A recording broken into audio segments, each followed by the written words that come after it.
X minus 5, 4, 3, 2, X minus 1, fire.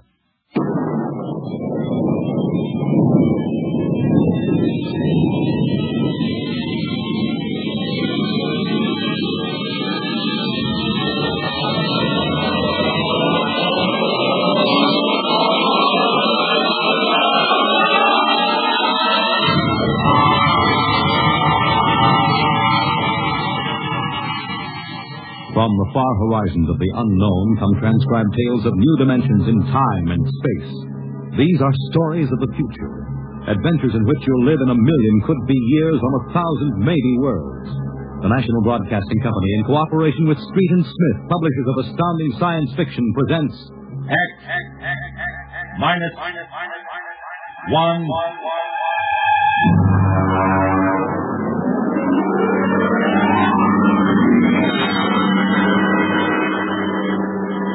Tonight's story, Dr. Grimshaw'S Sanitorium.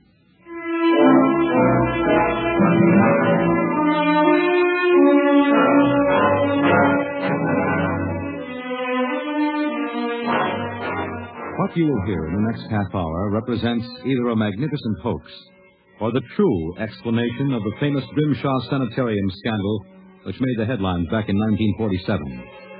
The manuscript upon which this account is based was removed by the New York State Police from a fountain pen cover found in the doorway to Dr. Grimshaw's study. We offer this manuscript as evidence only. Whether it is authentic or not, you must judge for yourselves. My name is John Dougherty. I'm a graduate of Hamilton College, class of 34, a member of Theta Alpha. I'm one of those fools who wanted some excitement in life, so instead of going to my father's shoe business, I became a private detective. These are facts. You can check them if you like. The rest of what I write here is so fantastic that I don't expect it to be believed. If anyone should find this manuscript and read it, all I ask is that you notify Miss Millicent Armbruster of 299 Wallace Avenue, Buffalo, that Johnny Dougherty is dead. On the evening of July 1st, Miss Armbruster and I were driving to a wedding. Not our own, although I wish it had been. It was Sunday, and in order to avoid traffic, I took the Old Mill Road, a single-lane dirt affair that runs past the Gowanda Cemetery. Johnny, aren't you going too fast? Not for this road. There isn't a thing around except some tombstones and... Johnny, the gate to the cemetery. What about it? That hurts. Look out! Look out! We skidded for about 20 feet and slammed into the back of the hearse. The two rear doors buckled and snapped open. It was a freak. A huge oak coffin with brass handles tipped up and began slowly to slide back toward us. Oh, horrible. You stay right here, baby. You okay, Mac? You don't pay much attention to speed limits, do you, Jack? Now, look, let's not get hung up on who was right and who was wrong. I was going too fast and you were traveling without lights after dark. Let's see your driver's license. Right here. Oh. Private eye, eh? Now, if you don't mind, who does this joy wagon belong to? Gowanda funeral service. It's being rented to Grimshaw. Who? Grimshaw from the private sanitarium. Mind if I ask what you were doing after dark coming out of a cemetery with a wooden kimono? We're moving one of Grimshaw's patients to a new grave. They always travel like this? Look, Hawkshaw, how about skipping the third degree and giving me a hand getting this box back in the wagon? A pleasure. Better screw on that cover again. It's going to slide off. Let's get it in the hearse first. Okay, Junior. You get on that end. Okay. You ready? Yeah, lift. Just slide it. Oh, brother, who's in there, King Kong? Look out for the cover. I told you that would happen. What's the guy's name, Junior? Oh, why don't you ask him, Sherlock Holmes? A real wise guy, huh? I've got half a mind to report this accident. Yeah, well, go ahead. See where it gets you. Now, if you'll pardon me, I'll deliver the body.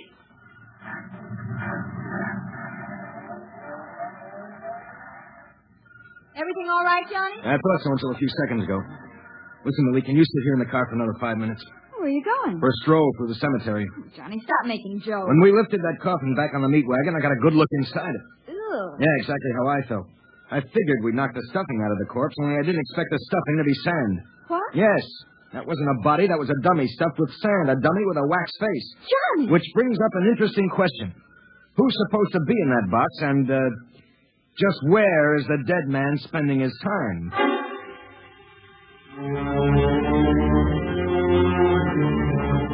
Sometimes in my business, when things drop off, you have to go out and, dig up new clients. My next case was a gentleman named Harlan Ward Sr., a wealthy automobile manufacturer.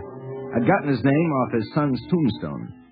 Are you trying to tell me, Dorothy, that my son Harlan was never buried at Grimshaw'S Cemetery? Exactly, Mr. Ward. But why? Maybe if you'll tell me the circumstances surrounding your son's death, I can help answer that. My son was a rather impetuous young man. Tall, good-looking. After his graduation from Princeton, he began drinking quite heavily. After he got into a couple of scrapes, we sent him to Dr. Grimshaw'S Sanitorium in the hopes that he could be cured. While my wife and I were in Europe, we received word that he died. Buried at Guana in our absence. Last week, my wife and I decided to have his body removed to the family vault here at Short Hills. How'd your son die? Suicide. You never saw the body? No, we couldn't get back from Europe in time. Now you told me that his coffin contains a dummy. How do I know this whole thing isn't a plan to fleece me? You don't. But you're a rich man, Mr. Ward, and you're perfectly willing to take a chance that I'm on the level, and that your son may still be alive. You sound very sure of yourself, Mr. Dozier. My fee is a $2,000 retainer plus expenses. What sort of expenses? However much it costs to take the cure at Dr. Grimshaw'S Sanitorium.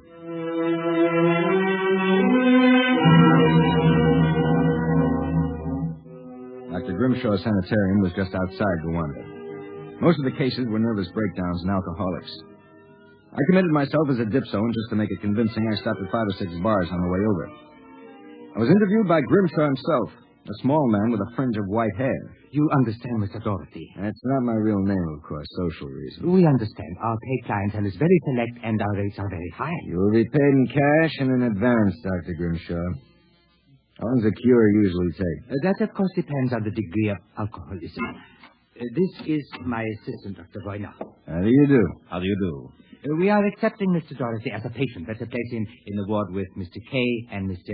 Keiki. Mr. K is a long-term patient, Mr. Dorothy, highly intelligent and formerly a professor of plant pathology. Mr. Keiki suffers mild delusions. I think you'll find him rather amusing.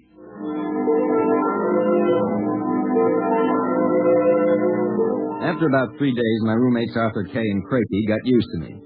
And we even began to play three-handed bridge. Kay was a chronic dope addict, an intelligent, sensitive man. Craigie was nothing but a clown. He kept a big black cat named the Professor, which he talked to as if it were human. And so I said to her, my dear Countess, if you don't like the company of my cat, then you don't like me. She looked at me as if I were insane. But of course the joke was on her because I was. Professor? The professor is very sociable. Excellent company. Except when he kills birds and deposits them in your bed. He's nothing but a feline murderer as far as I'm concerned. See? You have insulted him, Mr. K. Come here, Professor. Let's make friends. How about giving me your paw? Oh! Scratch me, you black devil. You insulted him. You hurt his feelings. Well, just keep him away from me. It will be a pleasure. I would advise you not to insult him again. Good afternoon and evening. Is he always as nuts as that? Ever since I've been here. What's his problem? Manic depressive. And a little paranoid, too. How long have you been here, Arthur? Grimshaw's 2 years. I left for a while, but I couldn't stay away from the junk, so I committed myself again. Did you, happen to know a patient here named Harlan Ward? Why do you ask that? Did you know him? I met him socially a few times. I understand he died here. So the newspapers said. I wouldn't know. Suicide, wasn't it? Was it? You're being pretty careful, aren't you? Mr. Doherty, what would you say if I were to tell you that I don't believe Harlan Ward is dead? What? makes you so certain? He used to share this room with us. He slept in the same bed you now use. I see. He was an alcoholic, doing quite well, too, from what I could observe. We all expected him to go home soon. Then one evening he had a violent fight with Craigie. Craigie accused him of snooping or something. Later that night, Grimshaw and Voyner took him out. Where? Where they take all the special treatment cases to the charity clinic. It's that small building on the other side of the stone wall. A few days later, we read about his death. Suicide, they said. Just what makes you think he's still alive, Arthur? This? About a month ago, I was in the garden next to the wall that separates us from the charity clinic. Suddenly, I thought I heard a sound, like a child whimpering. It stopped. And a moment later, this note came over the wall, wrapped around a stone. What's it say? Help me, for God's sake, Harlan Ward. Arthur, how would you like to have some fun? Like what? Like sneaking out tonight and going over the wall? To the charity ward? What do you say? It would break the monotony a little. I suppose there's no real harm in it. Of course not. I'd go alone, but I'll need help scaling the wall. Will you do it? All right. I'll go with you.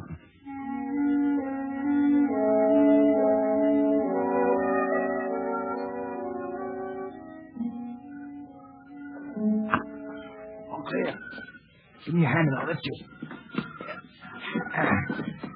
Careful when you drop. Ready? Go ahead.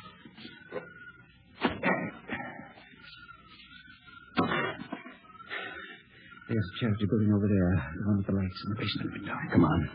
Let's crawl over. Maybe we can see something.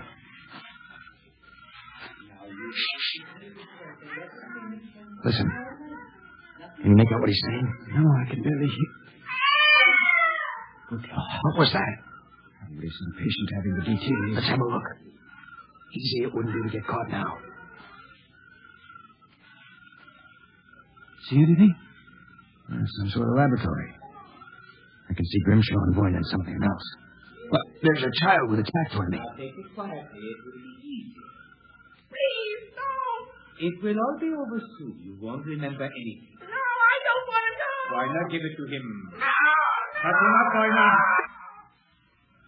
Good Lord. What was it? What did they do to that child? Arthur, that wasn't a child.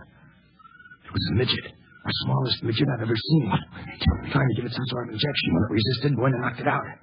What do you suppose they were doing to it? I don't know, Arthur. All I know is that when it fell, it had the face of Harlan Ward.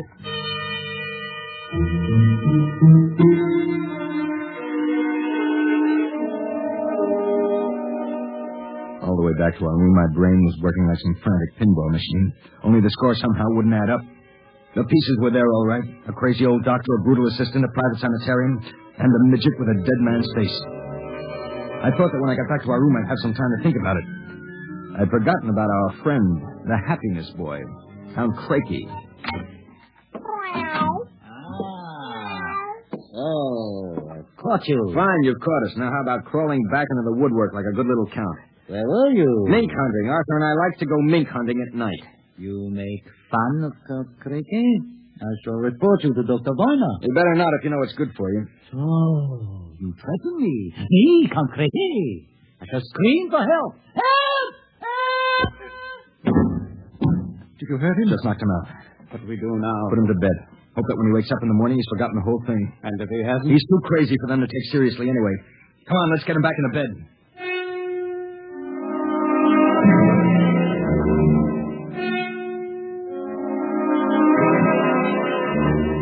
I went to sleep in my own room.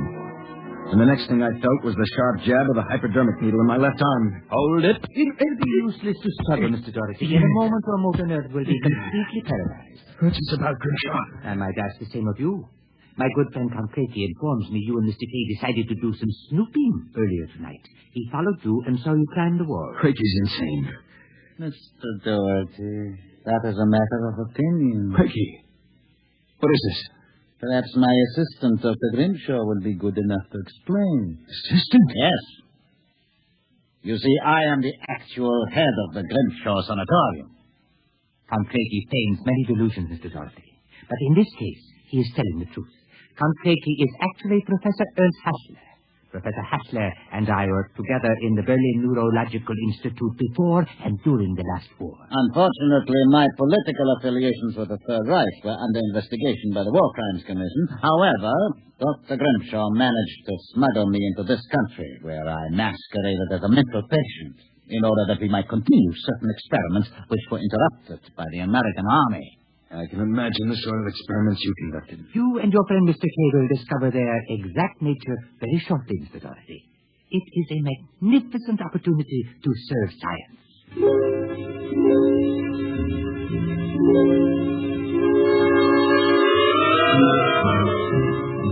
I passed out. And the next thing I knew, I was coming to in a different room and hearing the voices of Voyner, Grimshaw, and Craigie, as if from a great distance. Pituitary. 4 cc's. 4 cc. All the measurements. Reducing rapidly. We'll operate at once. Have Voyner start the anesthesia. Very well, Doctor. Come here.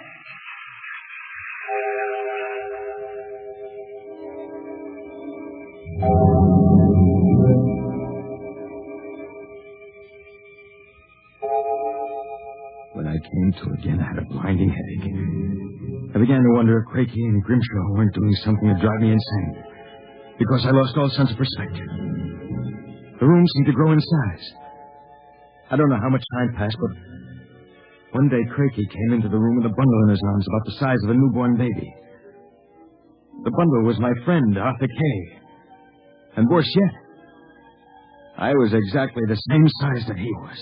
Let me out of here. Let me out. Allow me to congratulate you, gentlemen. How are you feeling? You dirty monster. I'm disappointed, gentlemen. Do you not feel privileged to be a part of an experiment that will place me at the very top rank of the world's endocrinologists? What are you doing to us, you madman? It has long been established, gentlemen, that dwarfism and giantism result from injury to or malfunction of the pituitary and thyroid glands. The interlock between these glands was thought to be a hormone. I have discovered that this was incorrect. It was an enzyme. An enzyme I isolated some years ago. I was well on the way to synthesis in Germany when the surrender interrupted me. The interruption also limited the number and type of subjects on whom I could experiment. I was forced to find others. Such as Harlan Ward? Mr. Ward was only a control experiment. I suppose you planned the same for us. No, gentlemen. For you, I have reserved a special privilege. You, gentlemen, will be the first to test the full effects of the enzyme. In short, I intend that you, Mr. Kay, and you, Mr. Doherty, when the experiment is completed, will emerge as perfectly healthy, normal individuals. Except, of course, that you will be only 5 inches tall.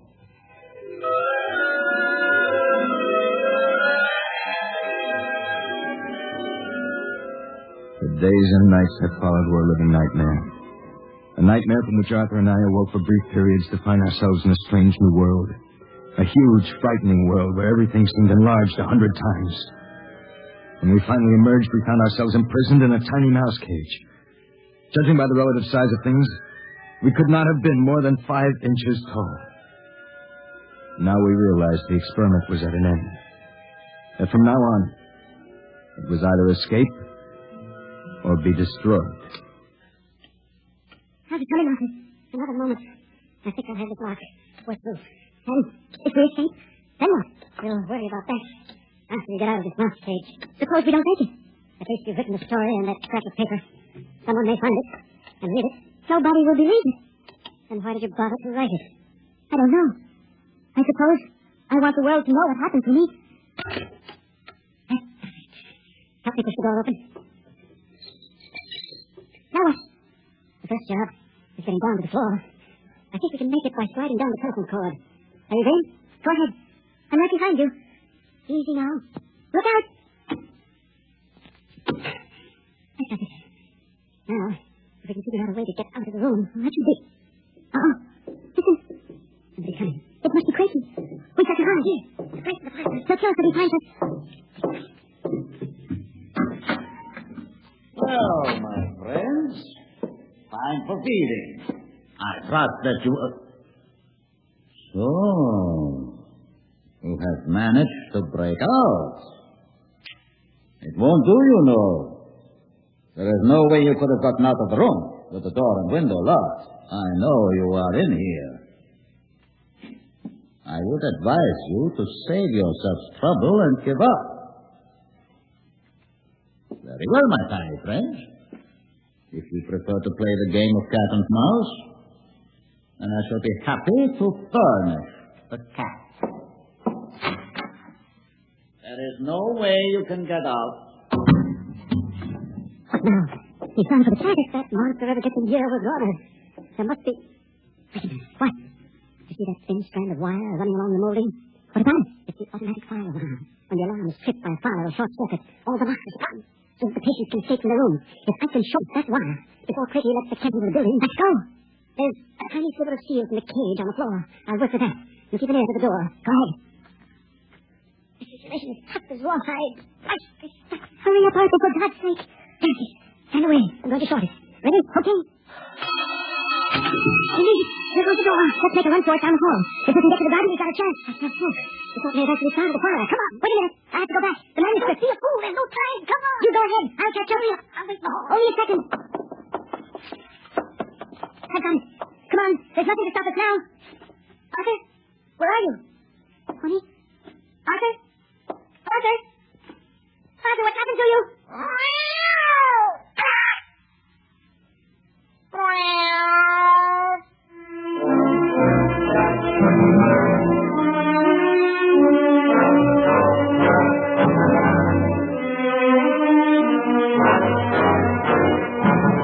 This is the record found in the fountain pen cover in the burned-out hallway of Dr. Grimshaw'S Sanitorium. There's nothing to add, except that the fire which destroyed the sanitarium and killed so many of its occupants, including Dr. Grimshaw and Dr. Voyna, was definitely of incendiary nature. It is believed by the fire chief that some small creature, possibly a mouse, chewed the insulation off the wire and short-circuited the system. The two patients, John Doherty and Arthur Kay, vanished completely after the fire, and their remains were never found. Whether the manuscript which you have just heard is authentic, or whether it was the work of one of the more demented inmates of the sanitarium, we leave to your judgment.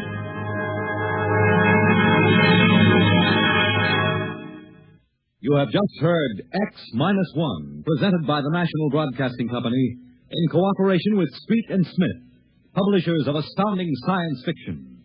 Your announcer, Fred Collins. X-1 was directed by Fred Way and is an NBC Radio Network production.